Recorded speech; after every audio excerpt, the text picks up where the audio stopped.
সাম্প্রতিক বছরগুলোতে ইউরোপের অনেক বিখ্যাত ক্লাবগুলোর মালিকানায় বড় ধরনের পরিবর্তন এসেছে।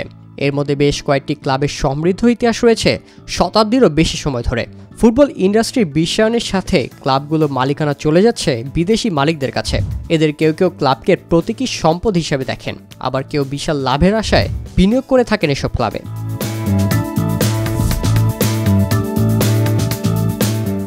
সম্প্রতি ফুটবল বেঞ্চমার্কের একটি রিপোর্ট থেকে জানা যায় ইউরোপের সেরা 5 লিগের মধ্যে ইংলিশ প্রিমিয়ার লিগেই বিদেশি মালিকানাধীন ক্লাবের সংখ্যা সবচেয়ে বেশি, আর সবথেকে কম বিদেশি মালিকানা ক্লাব রয়েছে জার্মান লিগ বুন্দেসলিগায়। প্রিমিয়ার লিগে রয়েছে 16টি বিদেশি মালিকানাধীন ক্লাব, ফ্রেঞ্চ লিগে 10টি, ইতালিয়ান লিগে 7টি, লা লিগায় 6টি, আর জার্মান লিগে রয়েছে মাত্র 1টি বিদেশি মালিকানাধীন ক্লাব।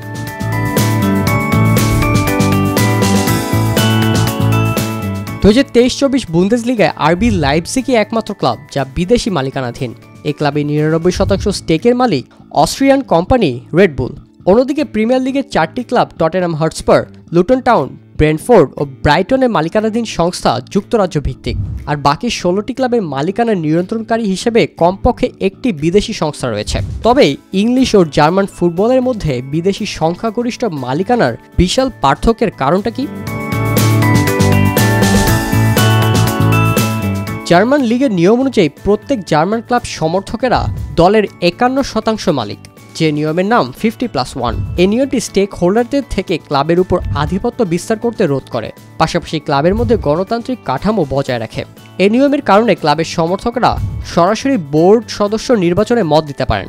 এছাড়া ক্লাবে কোনো অব্যবস্থাপনা মোকাবেলায় সরাসরি হস্তক্ষেপের সুযোগ থাকে সমর্থকদের হাতে।